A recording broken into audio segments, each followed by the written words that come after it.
प्रिय बच्चों, आइए आज हम लोग कक्षा 7वीं की जो आपको एडग्रेड अभ्यास पुस्तिका मिली है उसमें आज हम लोग संस्कृत विषय का जो प्रथम पाठ चत्वारी धामानी उसका कंप्लीट सॉल्यूशन देखने वाले हैं।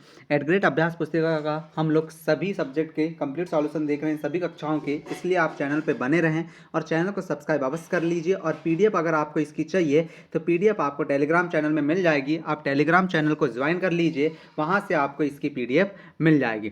तो चलिए प्रिय बच्चों, हम चालू करते हैं। प्रथमः पाठः चत्वारि धामानि।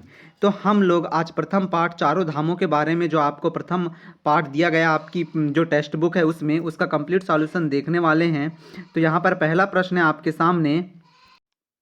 पहला प्रश्न है हमारा यहाँ पर, हस्तमलकस्य गुरो नाम किम। एक पदेन उत्तरम लिखना है हमको, मतलब कि एक पद में लिखना है। तो हस्तमलकस्य गुरो नाम किम, हस्तमल के गुरु का क्या नाम था। आपको ही पता है शंकराचार्य जो हैं वो हस्तमलक और बाकी के जो 3 शिष्य थे उनके भी गुरु थे। मतलब कि कौन कौन 3 शिष्य थे?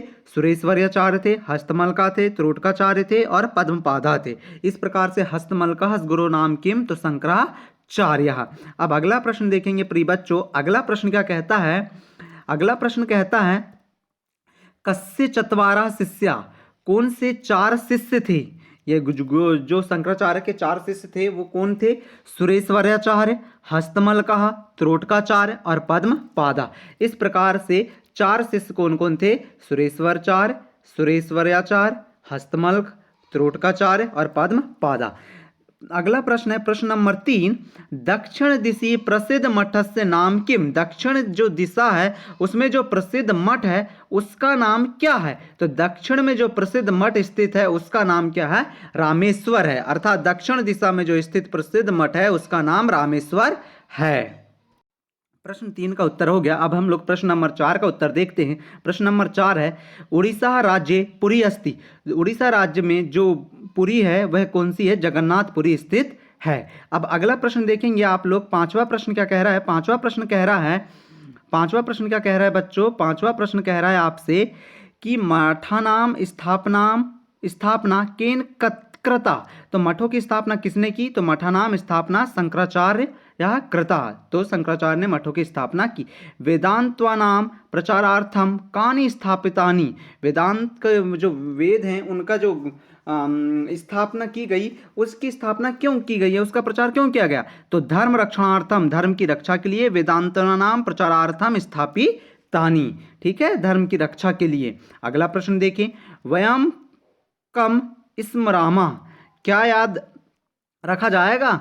हमें क्या याद रखना चाहिए? मठानाम स्थापकम जगत गुरु आदि शंकरा स्मरामः। हमें मठों के स्थापना करने वाले गुरु जगत गुरु आदि शंकराचार्य को याद रखना चाहिए या उन्हें गुनगुनाना चाहिए, उनका नाम लेना चाहिए। प्रश्न नंबर 8 देखें।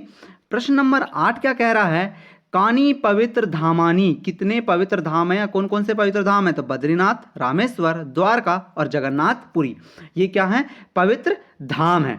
ये 90 पृष्ठ क्रमांक का हो गया। अब अगला पृष्ठ क्रमांक में अगला प्रश्न देखेंगे, प्रश्न नंबर 9। प्लीज बच्चों, चैनल में आए हो तो सब्सक्राइब अवश्य कर लीजिए, क्योंकि आने वाले जो भी वीडियो है, हिंदी, संस्कृत, सामाजिक, संस्कृत हो, अंग्रेजी हो, गणित हो, विज्ञान हो, सभी के आपको एडग्रेड से, लर्निंग से जो वर्क बुक मिलती हैं और जो आपके अभी एग्जाम होने वाले हैं उन सब का कंप्लीट सॉल्यूशन मिलने वाला है। और जहां तक हो तो आपको पेपर में जो आने वाले मोस्ट इंपोर्टेंट प्रश्न, अर्थात 100 में से 100 वही प्रश्न आएंगे, वो इसी चैनल में आपको बताए जाएंगे, इसलिए आप चैनल को सब्सक्राइब अवश्य कीजिएगा। तो देखेंगे यहाँ पर 9वां प्रश्न क्या कह रहा है?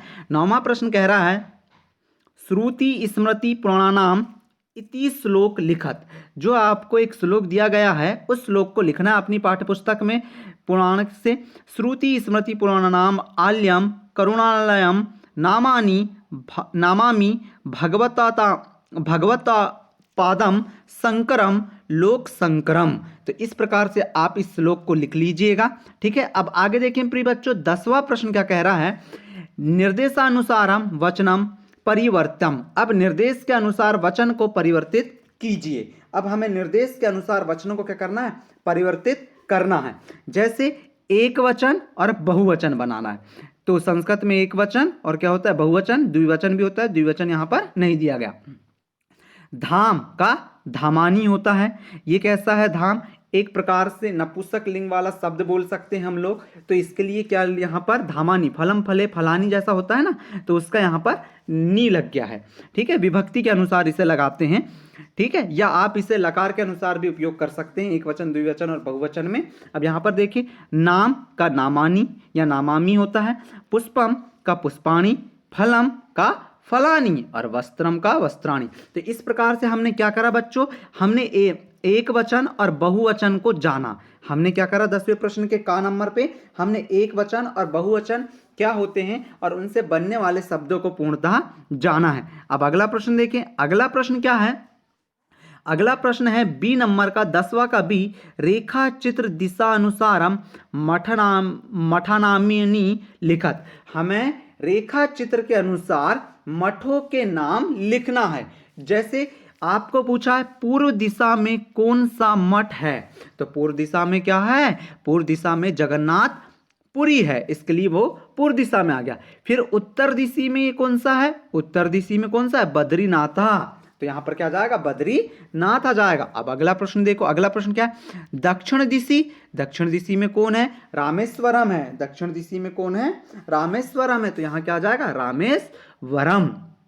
ठीक है, अब हमने पश्चिम दिशा में भी पढ़ा है, तो पश्चिम दिशा में हमने पाठ्य पुस्तक में क्या पढ़ा था, कौन था, द्वारका। तो ये सब हम कहाँ से उत्तर लिख रहे हैं, ये हम अपनी पाठ्य पुस्तक से लिख रहे हैं। तो पाठ्य पुस्तक को अगर आपने नहीं समझा है तो आप समझ लीजिएगा, उसके बाद ही उत्तर यहाँ पर दीजिएगा, तो बहुत अच्छे आसानी से आपको बनेंगे। अगर आप चैनल में नए हो तो चैनल को सब्सक्राइब अवश्य कीजिए, क्योंकि आने वाले वीडियो आपको आसानी से मिल जाएंगे। और टेलीग्राम चैनल को ज्वाइन कर लीजिए, डिस्क्रिप्शन में लिंक है, जिससे आपको जो भी PDF चाहिए वो PDF में मिल जाएगी। तो ठीक है बच्चों, मिलते हैं अगले वीडियो में।